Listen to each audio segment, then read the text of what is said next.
what was down the stretch? You guys you hit a three, I think Shaquille hit a three, they hit a three, but it was defense in the last 2 minutes and they didn't score. Were you surprised that's what it came down to? It looked like it was whoever hit the last shot, but really it was whoever got the last stop, it seemed, won the game. Yeah, we talked about that the whole second half in all our huddles, whether it was in a timeout. We talked about defense and stops is what was going to win us the game. Our next two questions will be from the front row to your right. Howard McDowell, New York Times. Courtney and Jonquel, this is for both of you. It seemed like above and beyond your offense in this game, your defense found another level. Courtney, first with your steals and deflections, and then Jonquel, just you talked about adjustments you made in terms of rim protection tonight. I think we just stayed aggressive. You know, our teammates definitely challenged me personally and told me that regardless of what my offense is, I still got to get after it on defense. So I think just keeping that mentality and knowing like you just got to play hard. I mean, our back was against the wall, so we had to get to it. Yeah, just piggybacking off of that, I think I had to look within myself. I felt like in the last game, Meesman was able to just get straight line drives against me. It was very disappointing, especially going back and watching it. So I just wanted to challenge myself in that way. She's a great three-point shooter, but I think I can contest and be able to keep her in front of me. And then just all together, us as a team just had a mindset just to play tough defense. We knew at the end of the day, it would come down to a stop. It would come down to us just being physical and getting that. So I think we did it really well on the defensive side, and that's why we won the game. First row to your left. Molly Yanity, Molly Yanity with The Athletic. Sorry to break everyone's eardrums. Jonquel, when you look into yourself, do you see a nasty person? In what sense? I mean nasty, like when you get in the paint, you feel like I'm gonna kick her butt. Yeah, in a sense.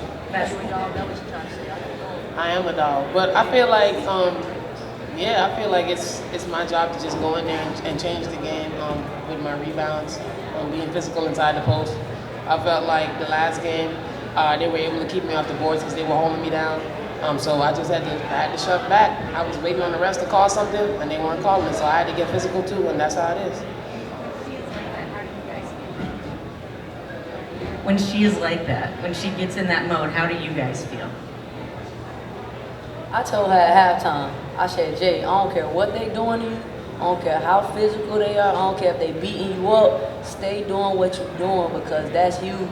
What you're doing is huge for us right now. So regardless of what they doing, you don't care how much they beating you up. You're a dog. So stay after it, baby, because that's huge for us. Our next two questions will come from the last row center. For all three of you, Kurt was just in here talking about if you're a kid and you grow up playing basketball, you dream of playing in a Game 7 or a Game 5. What does this mean for you guys and how excited are you? It means a lot. It means everything. Just how hard we fight, how much this means to us. You know, we talked about this whole playoff time, like us being, disrespected, and people think that we just gonna give up easy, and we not. We gonna fight every single second because we deserve to win a championship as well. Last row to your right. Hi, it's Tom Seals, WGBH News. With the team just having sort of its playoff disappointments the last couple years, how has it been just to have these deep playoff runs, especially getting these deep playoff games at home, especially with a game like we just saw? Well, I think we always knew that we could do this. I think we were in a tough situation with the single elimination games. I think just in a single elimination game, sometimes things don't bounce your way, things don't go your way, and so you lose one game and you're out. But we knew that we were a team that were able to do this, and we're not shocked to be here. We're excited to be here. We understand that we're one game away from accomplishing our dreams and accomplishing the things that we know we can do. Second row to your right. Hi, Jeff Magliacetti, W Insider. After the end of that third quarter, when it was tied at 68, the 18-point lead was gone, what was the message to the team at that point? Anyone can answer it, but what was the message to the rest of the team? Jazz came over to us and she said, it's 0-0. It's time to get back to it. We knew that they was going to go on a run. I mean, we didn't know they was going to go on that type of run. But we knew that we had to get after it. We know we had to stay mentally strong. We know that basketball is a game of runs. So we knew that our mentality was just get stops and knock down buckets. And that's what we did. First row to your left. Courtney and JJ, can you answer the question that Jazz answered before, just about what it means to be playing for a championship in a Game 5 on Thursday? Yeah, I mean, it means a lot. We were the kids in the driveway, like Coach was saying, shooting up shots and saying it's a game. We're not saying it was Game 7. In this case, a Game 5. So it means a lot. We understand that we have a lot of work to do, but at the end of the day, it's really good to just sit in the moment and realize where you are, and then worry about that when the game day comes as well. It's awesome. I mean, we're not satisfied. You know, nobody thought we was gonna be here, especially Ari.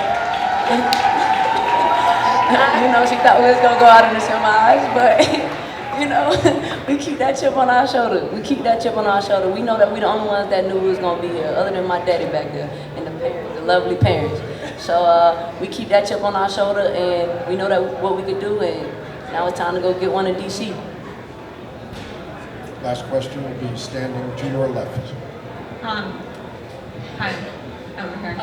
Jazz, sorry, I was like looking at you and thought you were.